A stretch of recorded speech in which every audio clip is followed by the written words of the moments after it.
அஸ்ஸலாமு அலைக்கும் வரமத்துல்லாஹி தஆலா பரகாத்துஹு. கீழக்கரை ஸ்பெஷல் சேனலுக்கு உங்களை அன்புடன் வரவேற்கிறேன். இன்றைக்கி நம்ம என்ன பார்க்க போகிறோன்னா, ஈஸியான முறையில் அரபியன் கப்ஸா எப்படி செய்கிறதுன்னு பார்க்க போகிறோம்.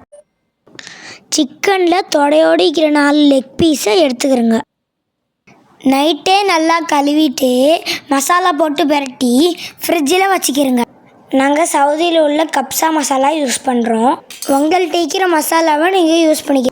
மல்லித்தூள் 1 ஸ்பூனு, ஜீரகத்தூள் 1 ஸ்பூனு, மிளகுத்தூள் 1 ஸ்பூனு, மிளகாத்தூள் 1 ஸ்பூனு, கரம் மசாலா 1 ஸ்பூனு, இஞ்சி பூண்டு 2 ஸ்பூன் சேர்த்துக்கிறோங்க.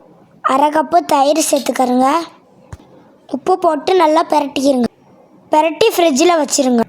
கறி நல்லா ஊறிக்கிட்டிக்கட்டும். இப்போ ஒரு குக்கரில் 2 கிளாஸ் தண்ணி ஊற்றிக்கிறோங்க. கொஞ்சம் மிளகு, கொஞ்சம் ஜீரகம், ஒரு காஞ்ச லெமனு, ஒரு பிரியாணி இலை எல்லாத்தையும் போட்டு நல்லா கொதிக்க வச்சுக்கிறோங்க. ஃபஸ்ட்டு தண்ணி சூடி ஏறினதுக்கப்புறம் மசாலாவோட பிரட்டி வச்ச சிக்கனை குக்கரோட சேர்த்துக்கிறோங்க. குக்கரை மூடி விசில் மாட்டி 3 விசில் வர வச்சு நல்லா ஆவி போனதுக்கப்புறம் குக்கரை திறந்துக்கிறோங்க. அந்த கறியை மட்டும் தனியாக எடுத்துக்கிறோங்க. அதில் இருக்கிற சூப்பை தனியாக ஊற்றி வச்சுக்கிறோங்க. இப்போ அதே குக்கரில் ஒரு கரண்டி எண்ணெய் ஊற்றிக்கிறோங்க. 1/2 ஸ்பூன் நெய் ஊற்றுங்க. 4 ஏலக்காய், 2 துண்டு பட்டை, 4 கிராம்பு, ஒரு ஜாதி பத்திரி, ஒரு காஞ்ச லெமன், ஒரு பிரியாணி இலை போட்டுக்கிறோங்க. ரம்பலை இருந்தால் சேர்த்துக்கிறோங்க, இல்லைன்னா சேர்த்துக்க வேணாம். அப்புறம் பிரியாணிக்கு நிறைய வெங்காயம் தக்காளி தேவைப்படும். ஆனால் இந்த கப்ஸாக்கு அவ்வளோவா தேவைப்படாது. 2 பெரிய வெங்காயம், 1/2 தக்காளி போட்டால் போதும். பச்சை மிளகா வாசத்துக்கு 3 போட்டால் போதும். வெங்காயத்தை குட்டி குட்டியாக வெட்டி ரம்பலை கிராம்போடு சேர்த்துக்கிறோங்க. வெங்காயம் நல்லா வெந்ததுக்கப்புறம் புதினா மல்லியை போட்டுக்கிறோங்க. கொஞ்சம் உப்பு போட்டு 2 ஸ்பூன் இஞ்சி பூண்டு பேஸ்ட்டு போட்டுக்கிறோங்க.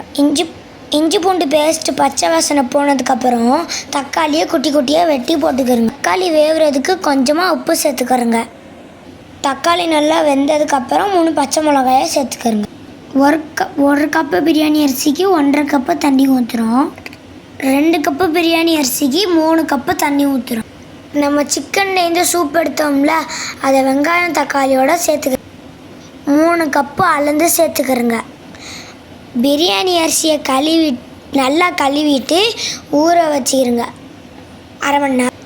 நம்ம ஊற வச்ச பிரியாணி அரிசியை நல்லா தண்ணி இல்லாமல் வடித்து அந்த மசாலா கூட சேர்த்துக்கிறோங்க. மசாலா தண்ணியோடு சேர்த்துக்கிறோங்க. குக்கரை மூடி ஒரே ஒரு விசில் வைங்க. இப்போ வாங்க எப்படி கறி சுடுறதுக்கு மசாலா எப்படி பிரட்டுறதுன்னு பார்ப்போம். 1 ஸ்பூன் மல்லித்தூள், 1 ஸ்பூன் காஷ்மீரி மிளகாத்தூள், 1/4 ஸ்பூன் மஞ்சத்தூள், 1/2 ஸ்பூன் மிளகுத்தூள், 1/2 ஸ்பூனு 65 மசாலா, 1/2 ஸ்பூனு இஞ்சி பூண்டு பேஸ்ட்டு, 1 ஸ்பூனு தயிர், ஒரு பாதி லெமனை புழிஞ்சிக்கிறோம். கொஞ்சமாக உப்பு போட்டு பிரட்டிக்கிறோங்க. நம்ம அவிச்ச சிக்கனில் நம்ம எல்லா மசாலாவே சேர்த்துக்கிறோங்க. சேர்த்து நல்லா பிரட்டி விட்டுக்கிறோங்க. ஒரு விசில் அடித்ததுக்கப்புறம் கரண்டியை வச்சு ஆவியை எடுத்து விட்டுக்கிறோங்க. அடுத்து அந்த விசிலை கழட்டிடுங்க. மூடியை திறந்து சோறு உடையாத அளவுக்கு லேசாக கிண்டி விட்டுக்கிறோங்க. அடுப்பை சிறுதியில் வச்சு ஒரு தோசை சட்டியை அது மேலே வச்சு குக்கரை மேலே வச்சுக்கிறோங்க. தோசை சட்டி மேலே வச்சுக்கிறோங்க. விசில் இல்லாமல் இப்போ குக்கரை மூடிக்கிறோங்க. ஒரு தோசை சட்டியில் கொஞ்சமாக பட்டர் தடவிட்டு தோசை சட்டி நல்லா சூடி ஏறினதுக்கப்புறம் நம்ம மசாலாவோட பிரட்டி வச்ச கறியை தோசை சட்டியில் சேர்த்துக்கிறோம். அந்த தோசை சட்டியில் போட்டு நிறைய ஆயில் இல்லாமல் சுட்டி எடுத்துக்கிறோம். நம்ம சுட்டி எடுத்த கறியை குக்கரில் சேர்த்துக்கிறோங்க.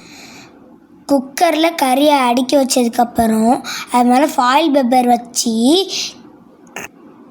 தீகங்க அது மேலே வச்சுக்கிடுங்க. 2 சொட்டு நெய் ஊற்றி புகை வந்ததுக்கப்புறம் கப்ஸா ரெடி. இந்த வீடியோ பிடிச்சிருந்தா லைக் பண்ணுங்கள், சப்ஸ்கிரைப் பண்ணுங்கள், மறக்காமல் பெல் பட்டனையும் ஆல்ல போடுங்க. உங்கள் ஃப்ரெண்ட்ஸ் அண்ட் ஃபேமிலிக்கு ஷேர் பண்ணுங்கள்.